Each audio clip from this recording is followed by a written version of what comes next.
Hello guys, आज हम पढ़ेंगे अफॉरिज्म 15 ऑफ ऑर्गेनन ऑफ मेडिसिन। इस अफॉरिज्म में हमें बताया गया है कि neither vital force nor body has independent existence. Body है मतलब वाइटल फोर्स है, वाइटल फोर्स एग्जिस्ट कर रही है मतलब एक बॉडी प्रेजेंट है। समझ में आया? वाइटल फोर्स, अगर वाइटल फोर्स नहीं है तो बॉडी ही नहीं है, अगर बॉडी है तो वाइटल फोर्स है ही है।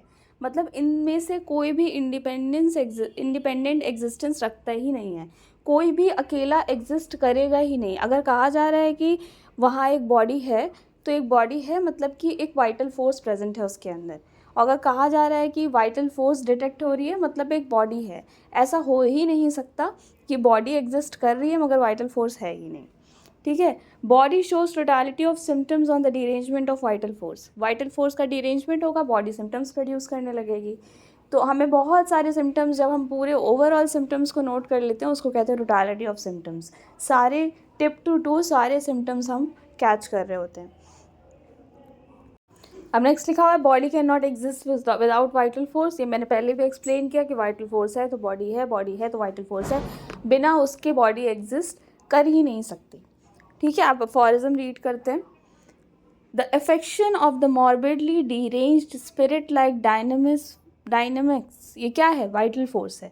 That animates our body in the invisible interior and the totality of the outwardly cognizable symptoms produced by it in the organism and representing the existing malady constitute a whole. They are one and the same. The organism is indeed a material instrument of the life, but it is not conceivable without the animation imparted to it by the instinctively perceiving and regulating vital force. Regulating dynamics in the sixth edition. Just as the vital force is not conceivable within the organism, consequently the two together constitutes a unity. Although in thought our mind separates this unity into two distinct conceptions for the sake of easy comprehensions in the sixth edition, facilitating the comprehension of it. अब अफॉरिज्म्स की जो language होती है वो थोड़ी tough होती है, इसीलिए उसका एक्सप्लेनेशन मैं पहले ही दे देती हूँ ताकि आपको उसका इनर क्रक्स और उसकी इनर चीज़ें जो हैं वो बहुत आसानी से समझ में आ जाएँ और कोई भी प्रॉब्लम ना हो। अब इस अफॉरिज्म को हम रीड करेंगे तो उसकी लैंग्वेज थोड़ी टफ होगी बट मीनिंग वही निकल के आएगा। Thank you, keep studying.